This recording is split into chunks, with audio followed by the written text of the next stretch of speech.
Hello everyone, welcome to Toyeen Talks. Ẹ jẹ́ ká jọ enjoy. Until I'll see you in my next video. Stay safe, stay blessed. I love you all. Bye. ẹ ní san ju ẹ ní san nǹkan tó máa affect yín nínú business yín náà ẹ ní san kọjá agbára yín now ẹ ń san 80,000 ẹ jẹ́ ká lò bẹ́ẹ̀ minimum wages ẹ ń san 80,000 fún èèyàn lóṣù nínú 80,000 yẹn kóṣù tó parí owó mọ́tò lásán 60,000 ti bá a lọ 60,000 naira ó ti bá a lọ lórí wípé wọ́n increase epo wọ́n ṣe gbogbo ẹ̀yà ń jẹ́ àwọn aráàlú níta now nínú wípé ó fẹ́ jẹun lásán fúnra ara ẹ̀ pé ó fẹ́ jẹun sẹ́nu ara ẹ̀ ká sọ pé 20,000 tó kù ó manage ẹ̀ ó bá a lọ that is 80,000 naira tẹ́ ẹ̀ san fún ó ní ọmọ méjì nílé ó lọ́kọ nílé ọkọ níyàwó nílé báwo ni ò ṣe ní jalè. Then onílé ẹni tó bá ti mọ̀ pé òun ní gbogbo responsibilities bẹ́ẹ̀ yẹn then kó má gba iṣẹ́ tó máa fi pa ọ̀gá títí ẹ̀ lára.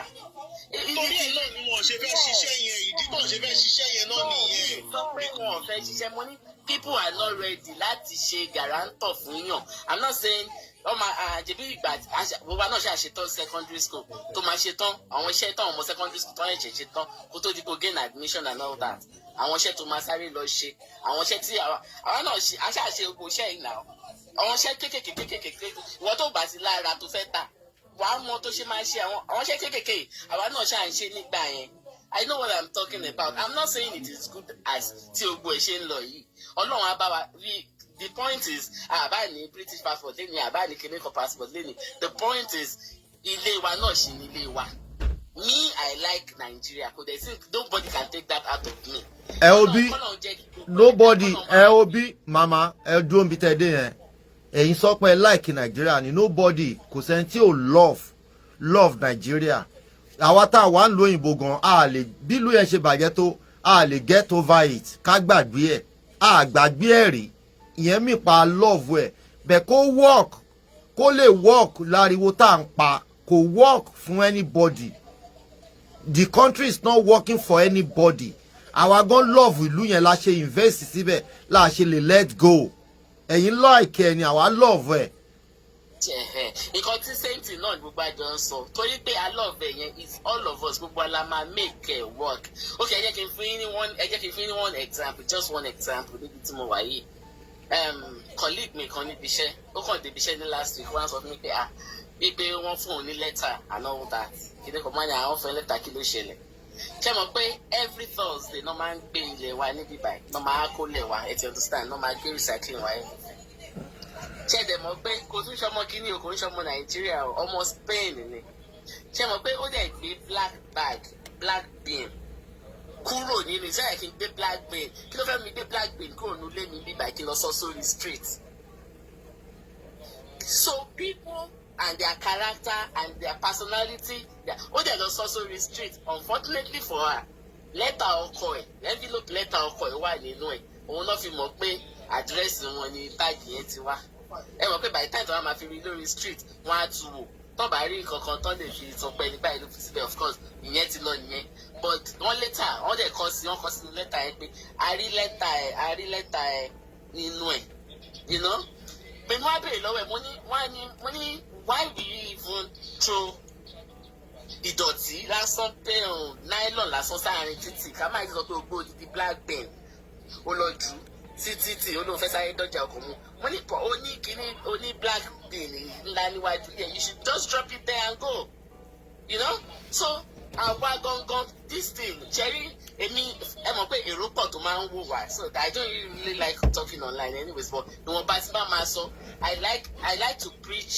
wípé even àwa fúnra wa gan tí ọ̀sán I'm not saying àwọn ìjọba wa dá àbí bóyá tọ́yẹ́ntì tó wa dá but káwa fúnra wa gan ká dá ẹ ti gẹ́ nǹkan tí mi sọ it is not kò ń ṣe ìjọba kọ́lé lẹ́yìn tí àwa fúnra wa gan àwa fúnra wa ká change the mindset wa it's very very important. Your submission tèmi nìyẹn o ọlọ́mọdé. All right ma ẹ ṣé gan ma thank you so much ma Ọláyínká dùn ní iṣẹ́ wa ń bẹ̀. Ọláyínká dùn ní iṣẹ́ wa ń bẹ̀. JK International iṣẹ́ wa ń bẹ̀.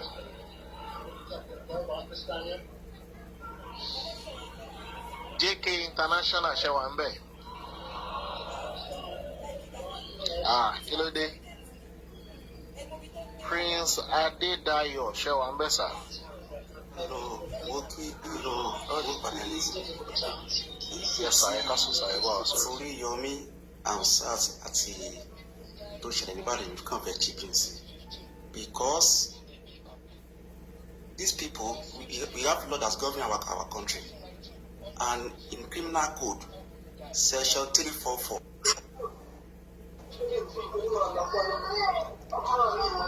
Mariam, ẹ mute now. Ẹ̀yin lẹ send the request ẹ máa wà at alert now. Ẹ má bínú. Sà, ó yẹ bá wa sọ̀rọ̀ sà. Criminal code, section 344. Only judgment don't give Oriyomi àti Naomi will not work on.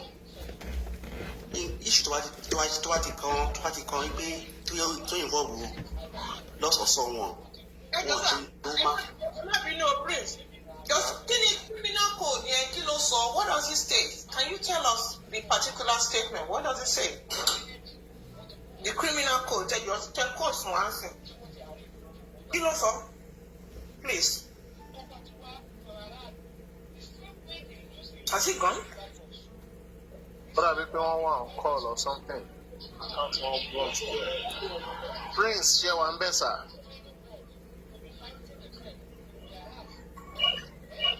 Prince.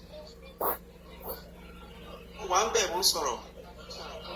Àgbọ̀yìn bóyá call kan wọlé àbí message kan wọlé àgbọ̀yìn sà. Ó yá ẹ bá wa sọ̀rọ̀ sà. Ṣé ń gbọ́ bí báyìí? Bẹ́ẹ̀ ni sà, a ti ń gbọ́ yín báyìí sà. Àti lè mọ ọmọ ọ̀rẹ́ ńkọ́. Ọmọ yẹn náà ní àwọn tó ń lò, àwọn tó ń bá sùn. Ṣùgbọ́n gbogbo wọn pariwo. Orí olégùsì lọ́sọ̀. Ẹnìkan wà ń bẹ̀ tí tó gbẹ́dọ̀. Happiness bí a kan mú ti. Happiness moves. Yeah, I asked you. Yeah, I want to ask. Prince, is it that kó jẹ́ pé ẹ receive call or something is wrong? Is it that kó jẹ́ pé ẹ receive call àbí nǹkan kan? Nǹkan tí ò yẹ mi kò fẹ́ wà lásùnra mi lórí social media. Tí mo mẹ́ni tí mo ní. Is it that kó jẹ́ pé ẹ receive call àbí nǹkan kan ń ṣẹlẹ̀ ẹ kàn mute ní sà? Me receive any call. Ẹ bá wa sọ̀rọ̀ báyà sí ń gbọ́ yín sà. Section, criminal code section 344 quoted that any organizer or anybody appertaining via stampede or call, they will count it as felony or negligence of organizing an event. You should be charged to court as felony. These judges they act on the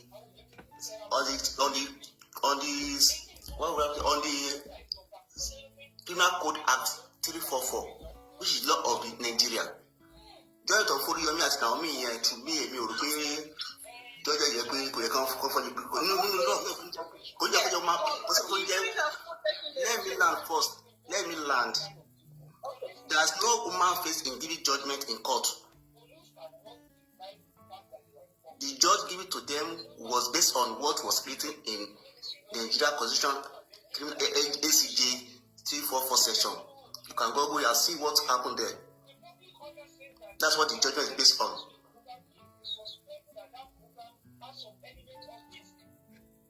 Can I talk now? Can I chip in something? Yeah, you can talk. Okay, thank you. You just said that, and from what we've heard so far, the event has not taken place, and it was actually cancelled. When the organizer heard about, the trouble going on at the venue, even before the start of time, it was cancelled. So this law that you just quoted now, how come it's going to be effective in this particular situation? Because the event has not even taken place when the whole problem started. So I believe in every case, in any judiciary law, even if they want to put that into place, there's something that says temper justice, with mercy. Okay? I believe there is a place in the law where the organizers can be exempted in this particular situation. They cannot put the whole law into force because the actual event has not even taken place. That is the point. So I believe if the organizers have a good lawyer, yes, they can argue this particular case. If they are going to bring in that law. And you say that is what they are using against them. I mean, to accuse them. They are accusing them of felony. How can that be? Have they investigated? Have they finished investigation? Where are the parents of the dead children? Have they spoken? Have they investigated? Have they been investigated?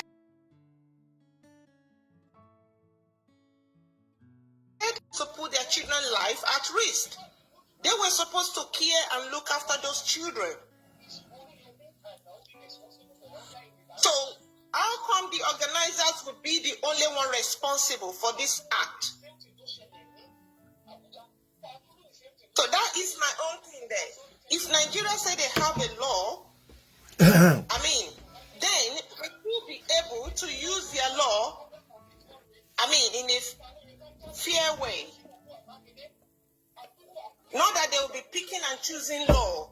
Like in Mohbad case, we can see they are picking and choosing who to use their law on and who to be exempted from their law. Because if there is actually a law, that actually says a suspect need to be arrested and questioned, then those that were in the house when Mohbad Pai should have been arrested, detained, and questioned. Up to now, that has not happened. The law is not in Nigeria. The law is not useful for that. They only do it when they were triggered by the powers or something. By the people in powers. That is the only situation where you see them saying they are enforcing a law or they are putting a law into practice, and that shouldn't be. In a country, in a developing country like Nigeria, we're giant of Africa. The law should apply to everybody. The only person that should be exempted is the president when he's in power. And even when the president is out of power, the law have a right to go after them if they committed any crime. Every other citizen are not supposed to be above the law.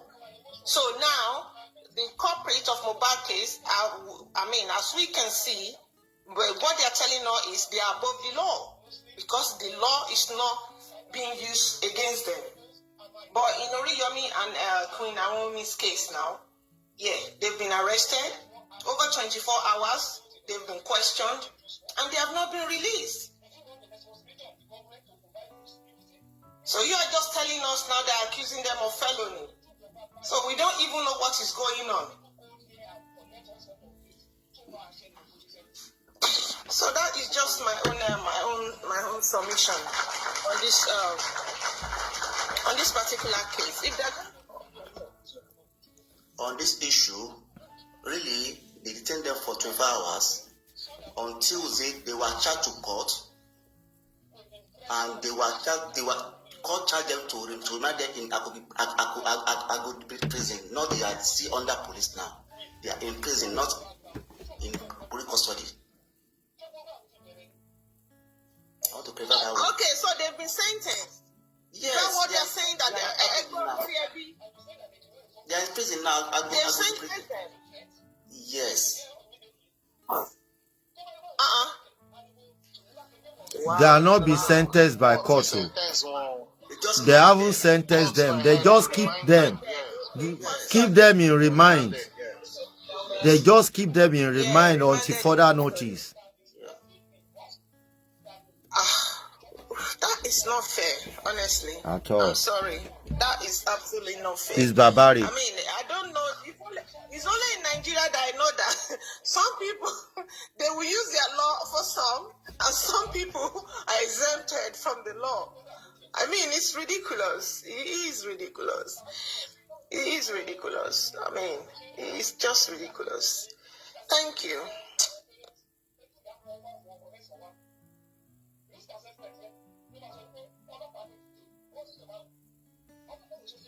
Omobola. Yes, brother. Sure, Everybody, I took Jerry. Oriyomi and Naomi, in my own opinion, if they have a good lawyer, they're going to win the case. They're going to win the case. Because all this happened even before the event started. It has not started. Ashake Losio too, there was a stampede. And nothing happened. That's UK. O2 Arena. Yes. And there was a stampede, somebody died, and nothing happened. Now, an event was stated for a particular time.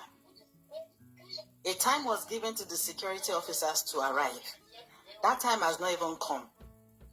An irresponsible or several irresponsible parents let their children there. Even before the event started, before the security people arrived, and you want to blame the organizers and not the parents. Irresponsible parents will look at and look at the parents, they were even dropping their children on the fence. Those parents should be taken to psychiatric hospital. Shortly before the school resumed, we got a call from the school that we should go to a particular place and go and pick school, back to school items for children. I got several calls from the school. Me, Barry, but I was like, okay, they've been calling, let's just go. But they be our mommy at tomorrow. On my way there, I drove like 20 minutes. Why will I have to drive 20 minutes to go and get it back to school? If I'm driving 20 minutes, that means they will go But you know, I just wanted to satisfy curiosity and then the children.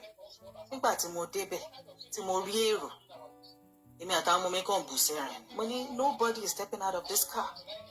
Nobody. I could not even enter the crowd. I couldn't.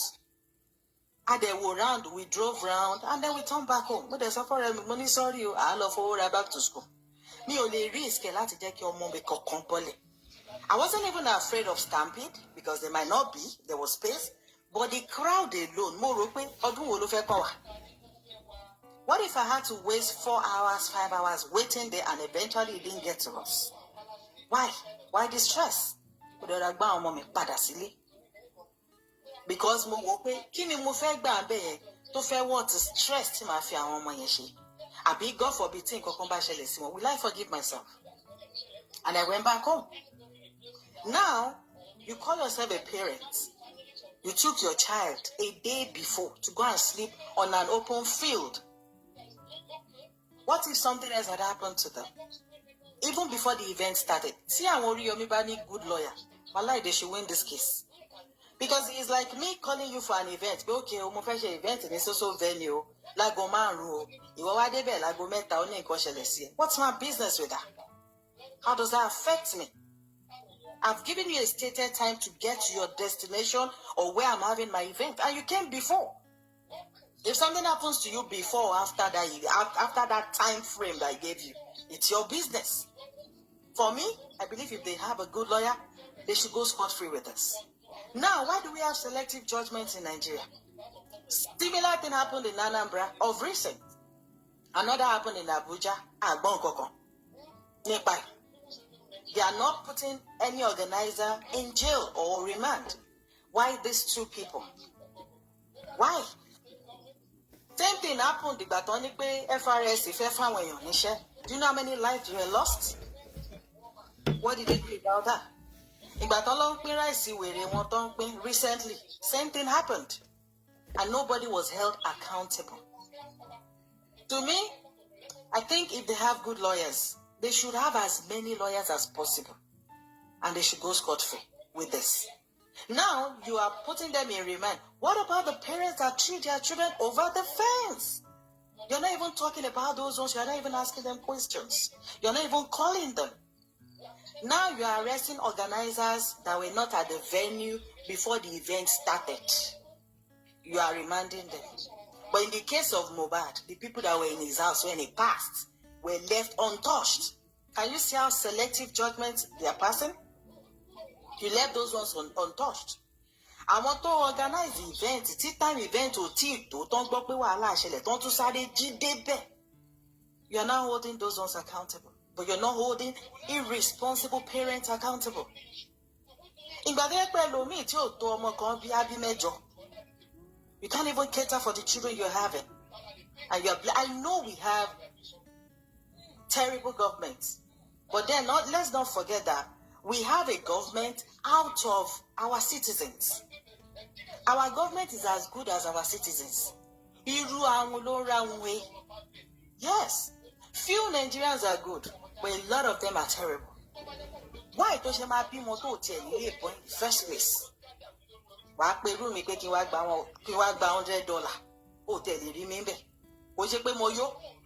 But I don't even have energy for this stress. I won't even go. Well, me I fẹ́ para ẹ̀ síbẹ̀. Tó bá yẹ pé ọmọ kan ló lè bí ẹyọ kan yẹn. There's no point having more than enough children that you can't care for. Wọ́n lẹ́nìkan kó ọmọ 19 lọ́bẹ̀. 19 children. How will you be accountable for those 19? God forbid if anything happens, how can you even save? Irú yẹn ó yẹ kán arrest yẹn. Exactly. Ó yẹ kán gbé. I won't blame our organizers. Ẹjọ́, mélòó ni Tinubu ọmọ Tinubu jáde ló fáwọn èèyàn lówó. That's why the rich don't help. They don't. Gbogbo owó tẹ́ni yìí fẹ́ pín tó bá yẹ pé òótọ́ ni 5,000 ló fẹ́ pín. That's 25 million. Tó bá lọ fi ra gold, a máa wo gold ẹ̀ lẹ̀. Gold ẹ̀ ò dẹ̀ ní kò sí problem. All because she wants to help people. Now look at what they've cost. Kó má lọ máa náwó ẹ̀ síbòmí. Kó jẹ́ fi tọ́lọ́ ń bá yọ Naomi inú ilé ó jẹ́ yá lọ wáṣẹ́ mi ṣe. Yes. Kí ló fẹ́ máa fi rú ẹ̀ ṣe? Ó dẹ̀ easy fún àwọn èèyàn tí ò pín nǹkan rí láti judge àwọn people yìí. When I was in Nigeria, mo máa ń so oúnjẹ máa gbé lọ sí ojú orin Lágége máa lọ fáwọn èèyàn. Ọkọ mi ló èmi á kọ̀ so oúnjẹ, ọkọ mi á lọ pẹ́. Ọjọ́ kan ọkọ mi ò sí ara mo so oúnjẹ tán mo bá ní kí n gbé lọ. Ọjọ́ ẹni mo vow pé láyé mi ní ìtújẹ́ ṣerú ẹ̀ mọ́. Màá máa ṣe o táwọn ọkùnrin lọ máa pín. Mo gbé bí 100 plates of rice. Ṣẹ̀rí láàrin 2 minutes tí wọ́n bo èmi àti oúnjẹ àtọmọ ọ̀dọ̀ tájọ́ lọ. Ọmọ ọ̀dọ̀ mi tẹ̀yìn bá wọn struggle. Mo ní má bá wọn struggle. Leave everything for them. Wọ́n á sort ara wọn. Mo ju gbogbo báàgì yẹn lẹ̀ ni mo méré kúrò láàrin wọn. Mo dẹ̀ sọ fọ́kọ mi, mo ní láyé mi ò tún bá yín gbóúnjẹ lọ pín mọ́. Èmi á máa sè é ńlé, ẹ̀yin ẹ lọ máa pẹ́. So, but for people that have never done such, it's easy for them to judge. Onílé o, àti mọ́mì, mo fẹ́ béèrè nǹkan kan. Nígbà tí hunger wà nínú ìlú báyìí, kí là ń expect lọ́dọ̀ ìjọba láti fi lè resolve nǹkan tó ṣẹlẹ̀? Kí lè expect kí ìjọba ṣe tó lè resolve ẹ̀? Ṣé ìjọba gbẹ́sẹ̀ ló ń jẹ ni?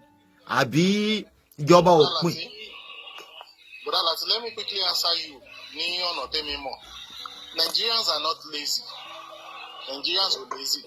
Bó ṣe rí àwọn policy kan wà tó jẹ́ wípé ìjọba introduce tó jẹ́ wípé nínú little tí Nigerians kan tún jọ ìjọba ló ń gba a lot padà nú ẹ̀. Ẹ ti rí ibi tí wọ́n ti ń tu 10,000 jọ tíjọba dẹ̀ ń gba 15,000 padà lọ́wọ́ ẹ̀. Báwo ló yẹ fẹ́ ṣe? Now, ẹ jẹ́ ká lọ síbi issue epo sà. Kò sí Nigerians tó wà ní Nigerians no matter how poor that Nigerian is tí ò ní ní ṣe pẹ̀lú epo. Ẹni tí ò lágbára láti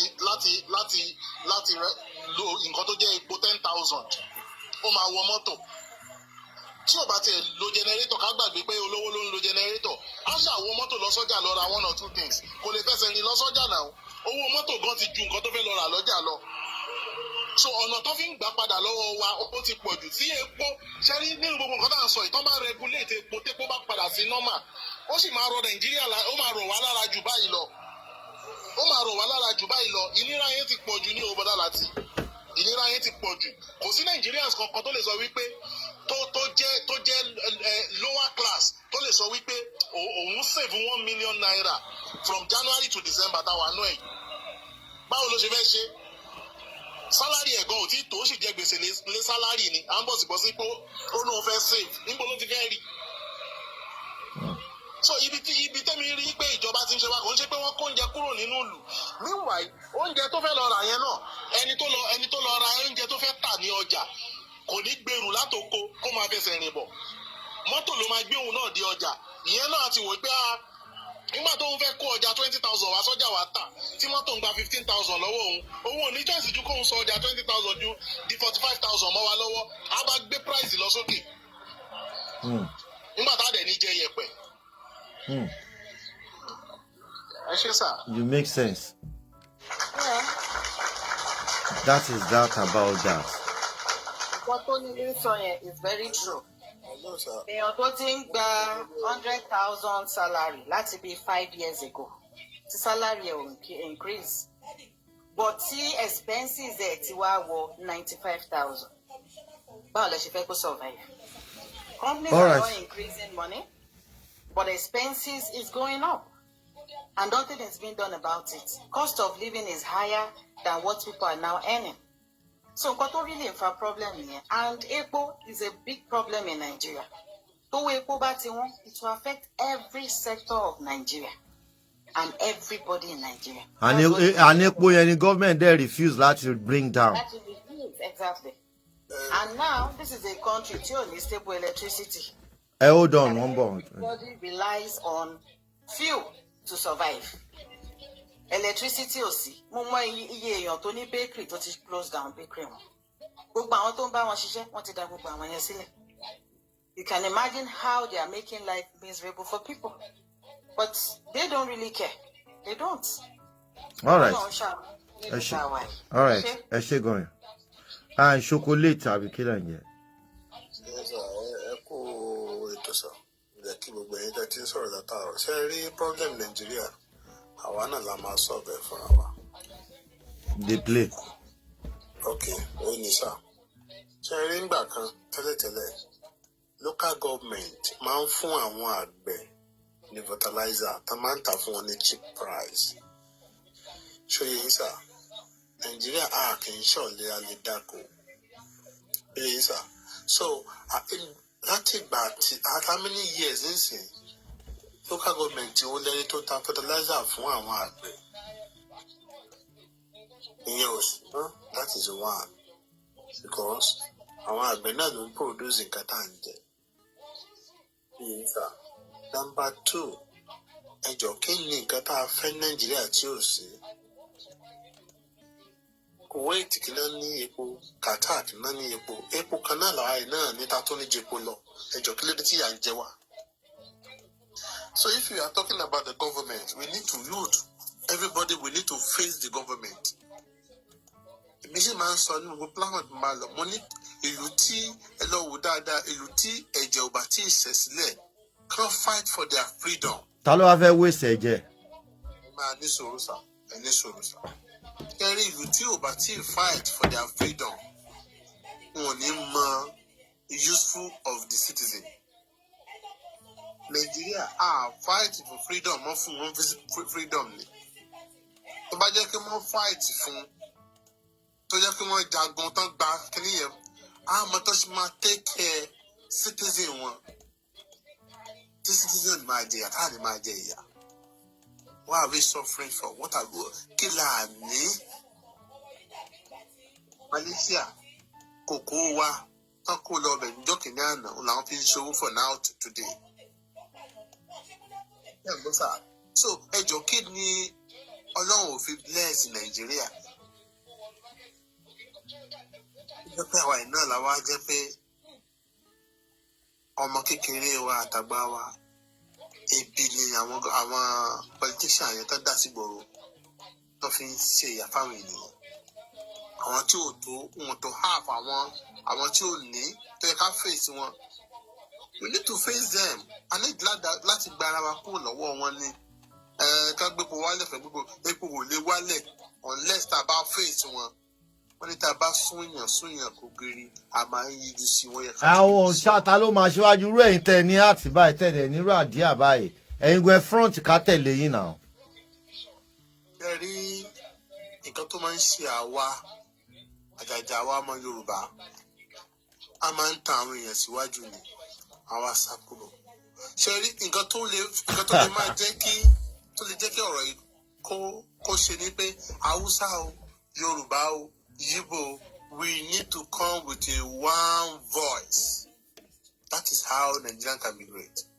So that is the way Igbo must go, Hausa must stay. They play Loroy, brother. We are not going to anywhere, honestly. We need to unite and face all those people.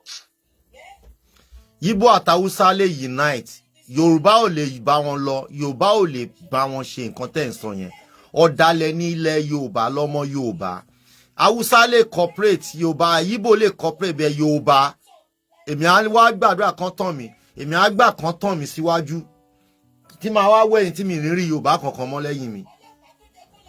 Yorùbá ló nìyẹn lọ́wọ́ wọn máa tì ẹ́ síwájú torí ẹ̀ mo ṣe ní nígbà tẹ́yìn ti ní ru àti báyìí tọkàn yín ti gíràn. Ẹ̀yin ẹ síwájú káwa tẹ̀lé yín. Ibi tẹ́ bá fẹ́ ká lọ gbà tẹ́ ti nírú àdíà yìí. Ẹ̀yin ẹ síwájú káwa tẹ̀lé nígbà tẹ́ ti fẹ́ fẹ̀mí ara yín lélẹ̀. Dára tí mo ti fi yín sùn, mo ti fi yín jí. Nísinsìnyí náà lórí ìjókòó mi bí náà ẹlẹ́dàá mi á dà. Ṣé ẹ máa gbá táwọn àjàjà àwọn youth wa tó wà ní military ṣe máa gbá táwọn sọ ń sìn? Kí ló ń sọ? Ọkàn wà lọ́ndà survey ni. If anything happen in Nigeria right now, all of them will cheer up. Oh. Máa jẹ́ kó ṣẹlẹ̀ náà, ó sì máa ṣẹlẹ̀. Ṣé chocolate lórúkọ yín sir, Mr. Chocolate, ẹ má dára yín láàmú. Ọ̀rọ̀ àwọn people yẹn dàbí everybody wan go heaven but nobody wan die. Gbogbo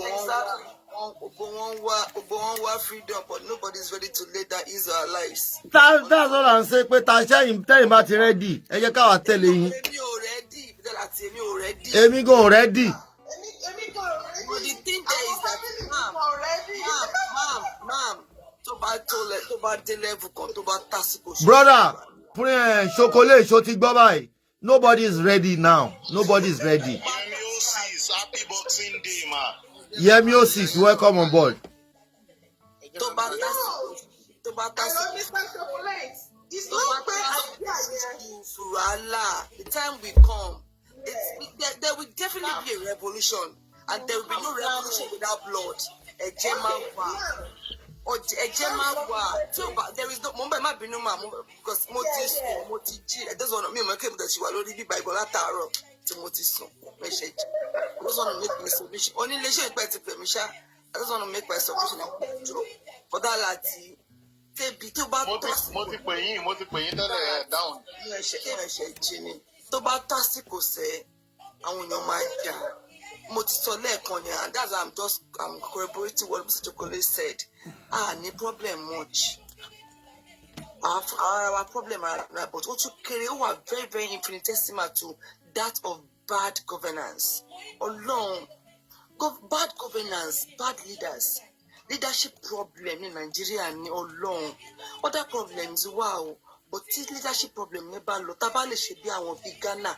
Ọlọ́run ó ní orí afẹ́fẹ́ làwà kàn pa ọgbà àwọn àwọn olóṣì yẹn kàn pa àwọn gbọ́n dànù. Kàn bọ́ ṣe máa dì pẹ̀lú gbogbo wọn. Then everybody our youth kan fúnra gan problem na but at least ó ṣì máa wà reduced. Tí àwọn èèyàn bá ready. Want to pay freedom. There will be so many innocent souls whom are lost. But even at that, but the person talking one freedom, what are you going on? I'm going to come out the Lara one, no wali lawson, one, ni wali lale. Láì tí ìbẹ̀rẹ̀ ogun gan, wọ́n ti ń jagunlẹ̀ already, èèyàn ti ń sọnù, wọ́n ti ń para wọn already. Àwọn èèyàn ti ń kú kú òjijì. Wọ́n sọ pé ebi ò kí ń pa, who says ebi ò kí ń pààyàn? Ebi tí ń pààyàn dànù kú dànù Nigerians. People are hungry. People are angry. Who says an angry man is not there? Hungry man is angry. Ṣé bí àwọn àgbàlagbà ṣe máa ń sọ, ṣé ebi lè máa pààyàn kí nǹkan mi tún wọnú ẹ̀? Tó bá tásìkò, táwọn èèyàn bá ready, they will fight. Wọ́n mọ̀ pé ìjẹ́ táwọn jà yẹn àwọn lè má benefit, but their generations yet unborn ló máa benefit, just like the way our forefathers fought for independence, that many of us that want benefit in the same. Some people, the time will come, the time might not be now, but over only the bad generation to work. Only the bad law. But the time will come.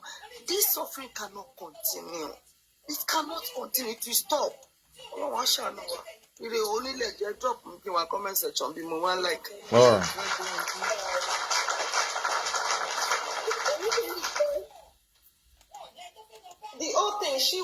endurable because if not, we're not, before there can be a war or something like that, then there must be one voice. That is one thing I want to agree with Mr. Chocolate with. But at the moment, we see one voice. Want to divide you are, we are divided already. Exactly. The government have already divided us. We are divided by we are divided. Sorry, ma. We are divided by poverty.